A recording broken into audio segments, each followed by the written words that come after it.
आज आपण श्रीमद भगवद्गीतेच्या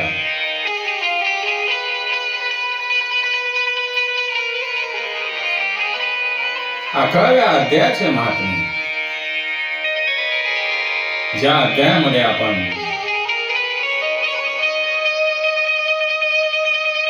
योगेश्वर श्रीकृष्णांनी आपला परमभक्त अर्जुनास आपल्या विराट विश्वरूपाचे दर्शन दिलेले आहे, त्या अध्यायाच्या महात्म्यावर प्रकाश टाकणार असून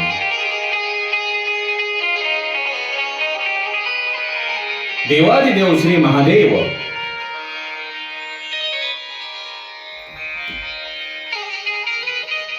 माता पार्वतींना म्हणतात, हे प्रिये, हे सुंदरी,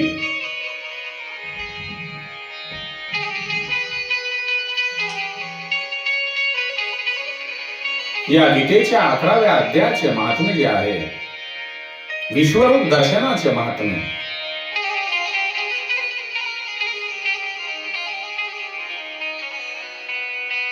त्याचे वर्णन कोणीही करू शकणार नाही.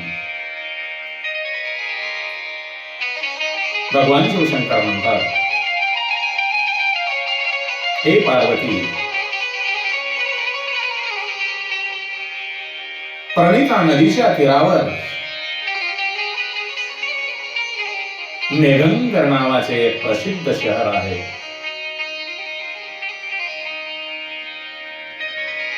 त्या शहराचे तट आणि गोपुरे अत्यंत उंच आहेत. तेथे मोठमोठ्या धर्मशाळा असून त्या धर्मशाळेमध्ये सोन्याचे खांब शोभतात. त्या नगरामध्ये श्रीमंत, सुखी, शांत, सदाचारी आणि जितेंद्रिय माणसे राहतात. त्या नगरामध्ये शारंगपाणी भगवान महाविष्णू नारायण यांचे मंदिर आहे. ते प्रभवांचे साकार रूप असून प्रपंचित जीवांना जीवदान करीत असतात. त्या भगवंताच्या गौरवपूर्ण मूर्तीकडे श्रीलक्ष्मीजी अनिमिष नेत्रांनी पाहत असते. ही मूर्ती वामन अवतार रूपातील आहे. त्या मूर्तीचा रंग मेघासारखा सावळा असून आकृती कोमल आहे. भगवंताच्या वक्षस्थळावर श्रीवत्स चिन्ह असून गळ्यात वनमाला आहे. त्यांच्या श्री विग्रहावर अनेक अलंकार घातलेले असल्यामुळे ते रत्नयुक्त समुद्रासारखे वाटतात. त्यांनी पितांबर परिधान केल्यामुळे विजेने वेढलेल्या काळ्या ढगासारखे ते शोभतात. त्या भगवान वामनाच्या दर्शनाने जीव जन्म मरण रूपी संसार बंधनातून मुक्त होतात. त्या नगरामध्ये मेघना नावाचे श्रेष्ठ तीर्थ असून त्यात स्नान केल्याने मनुष्य शाश्वत वैकुंठ धामाला जातो. तेथेच भगवान जगन्नाथ करुणासागर भगवान नरसिंहाचे दर्शन झाल्यामुळे मनुष्य 7 जन्मी केलेल्या भयंकर पापातून मुक्त होतो. जो मनुष्य मेघला तीर्थावर असलेल्या श्री गणेशांचे दर्शन घेतो तो मनुष्य, तो जीव नेहमी मोठमोठ्या संकटातून पार होतो. हे पार्वती, त्या नगरामध्ये एक श्रेष्ठ ब्राह्मण महात्मा राहत होता. तो ब्रह्मचारी, अहंकार नसलेला, वेदशास्त्र पारंगत, जितेंद्रिय आणि भगवान वासुदेवांचा अरण्य शरण असलेला, अनन्य शरण असलेला भक्त होता. त्याचे नाव सुनंद होते. हे प्रिये,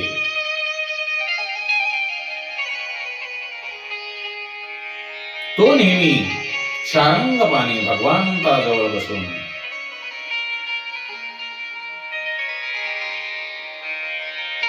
भगवंताच्या विश्वरूप दर्शन,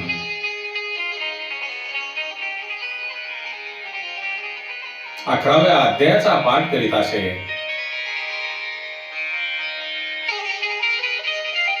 त्या अध्यायाच्या वाचनाने त्याला ब्रह्मज्ञान प्राप्त झाले. परमानंदपूर्ण उत्तम ज्ञानमय समाधीमुळे त्यांची इंद्रिय अंतर्मुख झाली होती. त्यामुळे तो निश्चय होऊन,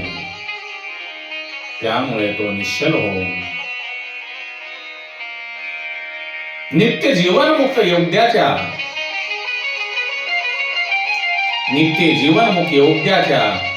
अवस्थेमध्ये राहत होता.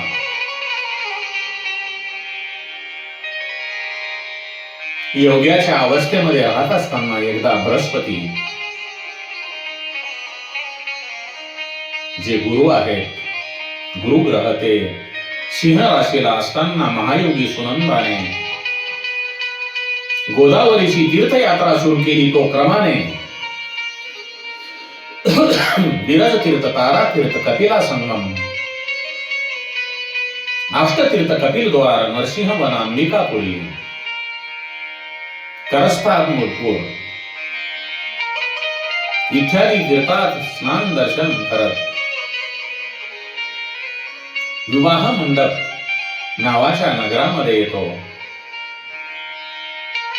त्या गावामध्ये त्याने कित्येक घरामध्ये जाऊन आपणाला राहण्यासाठी जागा मागितली, परंतु त्याला कोणीही जागा दिलेली नाही.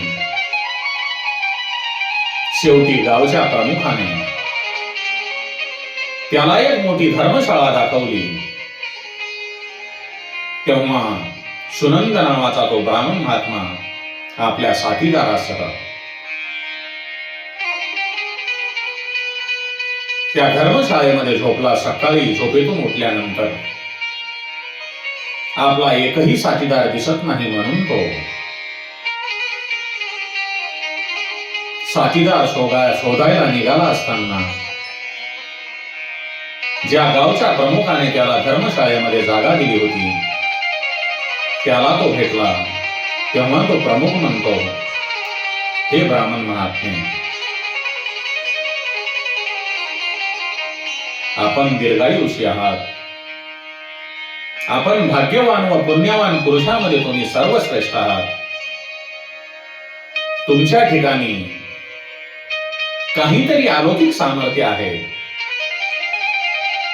तुमचे साथीदार कोठे गेले आणि तुम्ही धर्मशाळेतून बाहेर कसे आलात,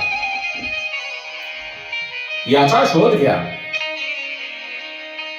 मी एवढेच सांगू शकतो की तुमच्यासारखा तपस्वी कोणीही नाही.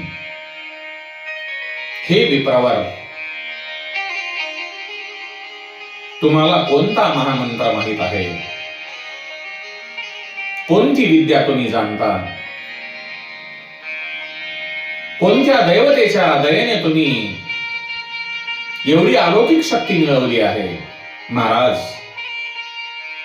कृपा करून आपण याच गावात राहा. मी तुमची सर्व सेवा करीन. एवढे बोलून तो गावचा प्रमुख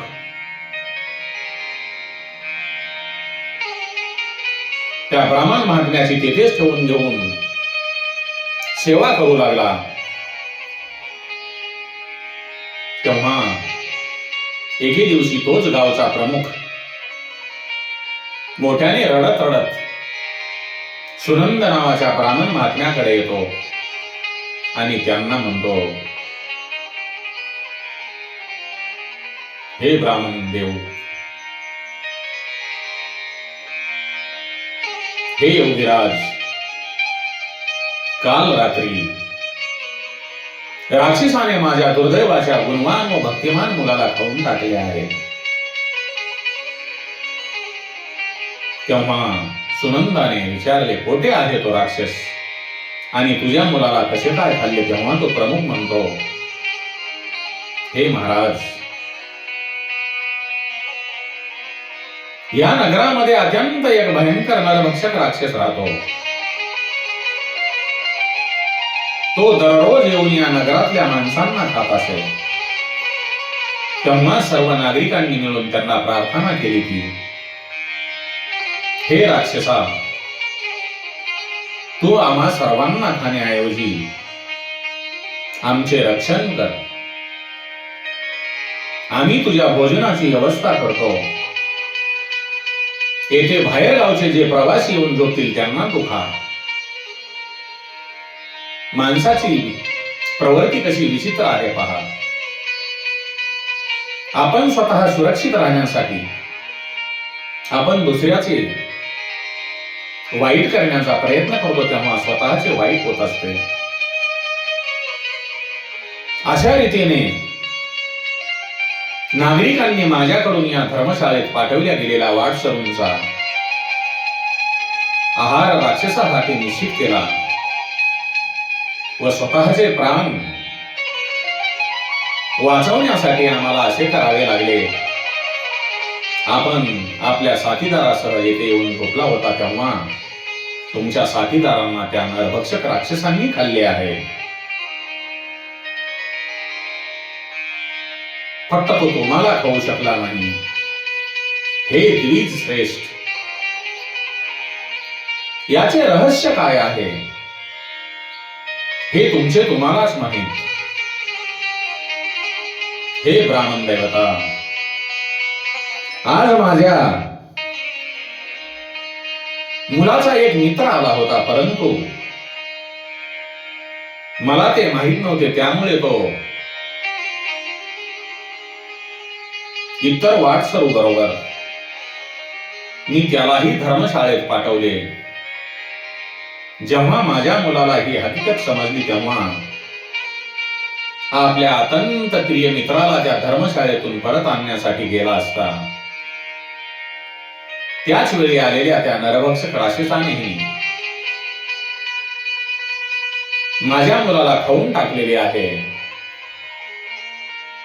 माझा मुलगा कसा सुखरूप परत येईल असा एखादा उपाय असल्यास मला सांगा, असा तो गावचा प्रमुख त्या द्विजश्रेष्ठांना ब्राह्मणांना म्हणत होता.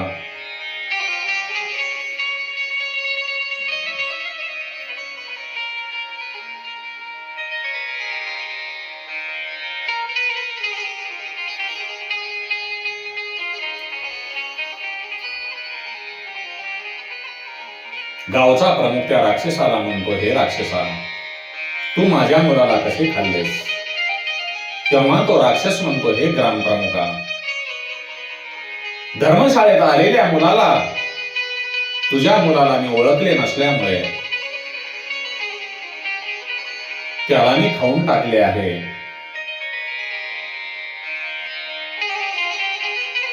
परंतु तो माझ्या पोटात ज्यायोगी जिवंत राहू शकेल असा एक उपाय स्वतः ब्रह्मदेवांनी करून ठेवला आहे. तो असा, जो ब्राह्मण नेहमी गीतेच्या 11व्या अध्यायाचा पाठ करतो त्याच्या पुण्य प्रभावाने मला मुक्ती मिळेल व माझ्या उदरात असलेले सगळे जीव पुन्हा जिवंत होतील. येथे असा कोणी एक ब्राह्मण आहे की जो नित्य गीतेच्या 11व्या अध्यायाचा पाठ करतो. त्या अध्यायाच्या 7 आवृत्ती म्हणून त्यांनी आमंत्रित केलेले, अभिमंत्रित केलेले पाणी माझ्या अंगावर टाकल्यास माझी शापातून मुक्तता होईल. हे ब्राह्मण, हा राक्षसाचा निरोप घेऊन मी तुमच्याकडे आलो आहे.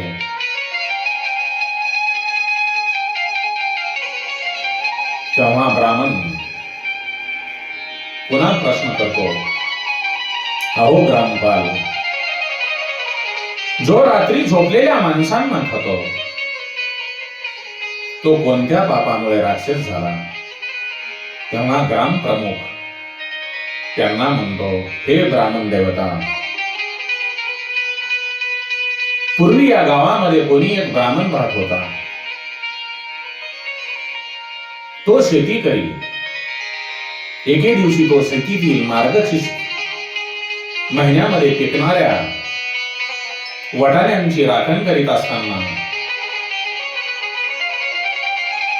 तेथून जवळच एक गिधाड एका वाटसरू माणसाला मारून खात होते.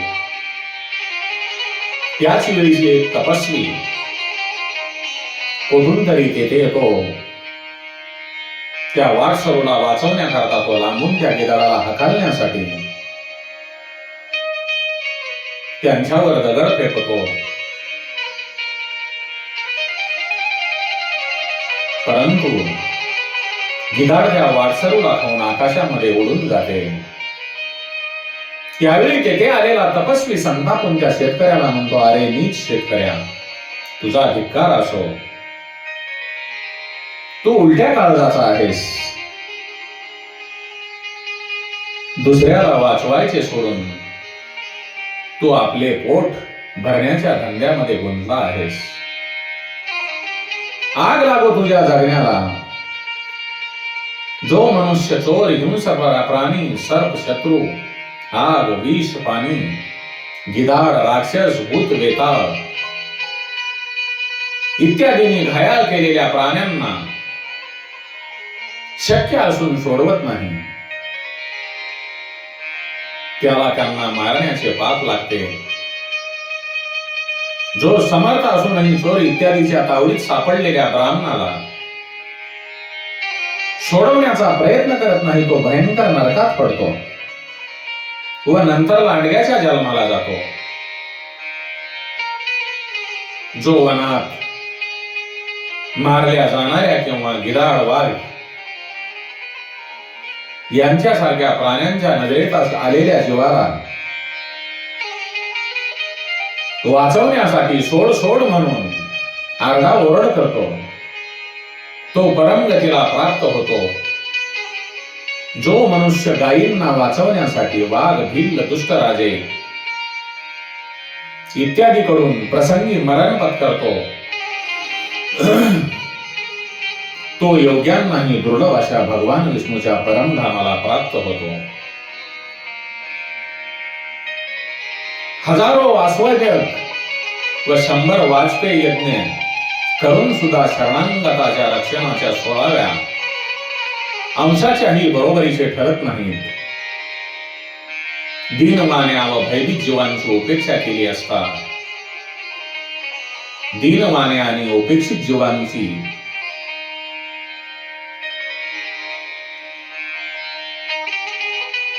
उपेक्षा केली असता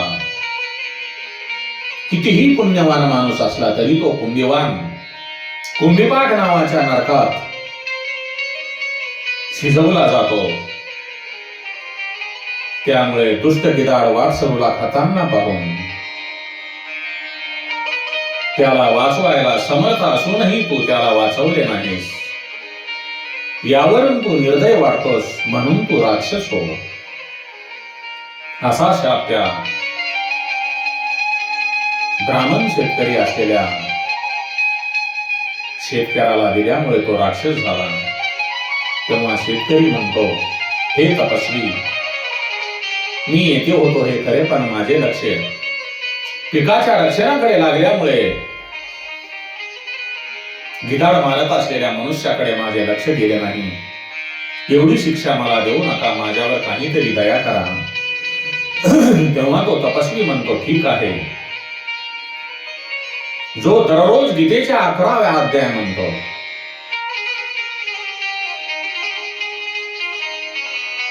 त्याने त्या अध्यायाने अभिमंत्रित केलेले पाणी तुझ्या मस्तकावर टाकले असता तू शापमुक्त होशील.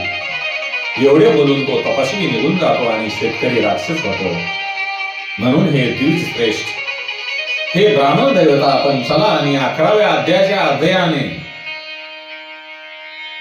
जल अभिमंत्रित करून त्या राक्षसाच्या मस्तकावर तुम्ही स्वतःच शिंपडा. ग्रामपालाची ही विनंती ऐकून सुनंदाचे मन करुणेने भरून आले. ठीक आहे असे म्हणून तो त्याच्या बरोबर राक्षसाजवळ आला. त्याने भगवान श्री हरिनारायण यांचे विश्वरूप दर्शन गीतेतील 11वा अध्यायांचा पाठ करून पाणी अभिमंत्रित करून त्या राक्षसाच्या मस्तकावर ओतले. त्याचबरोबर तो राक्षस शापमुक्त झाला. त्याचा राक्षस देह तेथेच पडला व त्यातून चतुर्भुज रूप असलेला नवा देह त्याला प्राप्त झाला. त्यावर तो ग्राम प्रमुख त्या राक्षसाला विचारतो, हे निशाचरा, यातील माझा मुलगा कोणता तो मला दाखव. तेव्हा तो राक्षस देह सोडून उद्धार झालेला ब्राह्मण देवता म्हणतो, हा जो तमालपत्रासारखा असा चतुर्भुज मानकांचा मुकुट घातलेला, दिव्य रत्न जडित कुंडली धारण केलेला,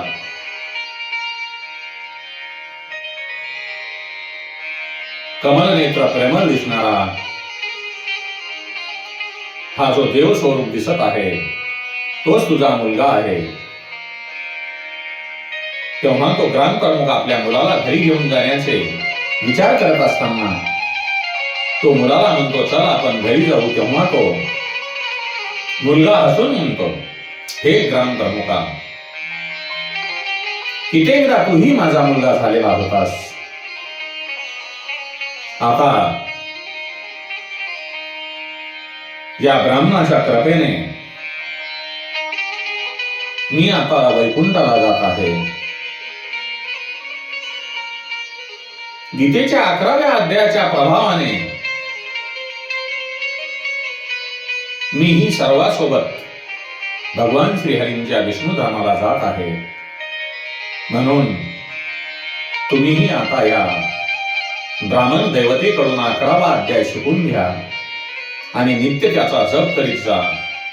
तुम्हालाही अशीच उत्तम गती लागेल. बाबा, मुलगा म्हणतो, हे बाबा, मनुष्य प्राण्यांना सत्संग लागणे अत्यंत कठीण असते.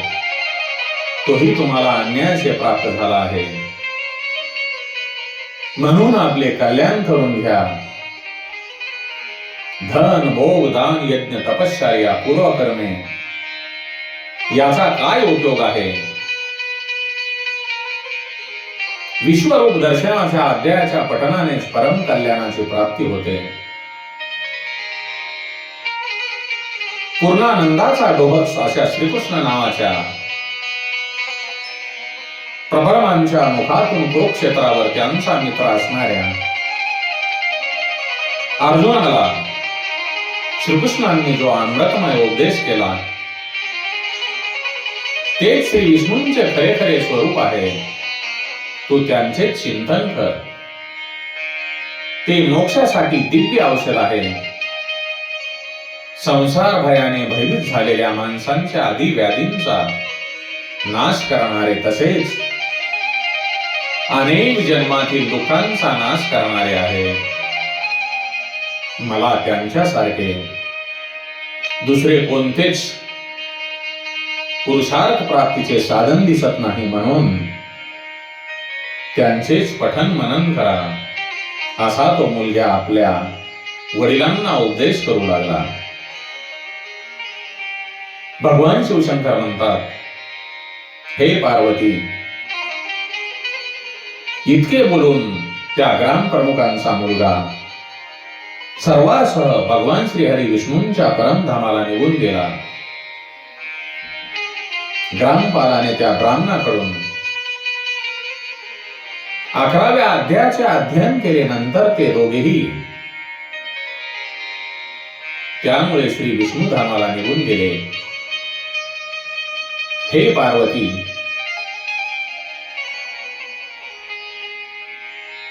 तुला मी जी 11व्या अध्यायांच्या महात्म्याची ही कथा सांगितली आहे, ती कथा ऐकल्याने, श्रवण केल्याने, वाचन केल्याने मोठ्यातल्या मोठ्या पापांचाही नाश होतो, असे देवादिदेव महादेव भगवान शिवशंकर माता जगदंबा माता पार्वतीला सांगत आहेत. म्हणून बाबांनो, या कलियुगामध्ये किती सोपे साधन आपल्या समोर आहे. श्रीमद भगवत गीता रूपी जे ताट आहे, पंचपक्वान्नांनी भरलेले, ते आपल्या समोर वाढलेले आहे. 18 नावाचे पंचपक्वान्न आपल्या ताटामध्ये वाढलेले आहेत.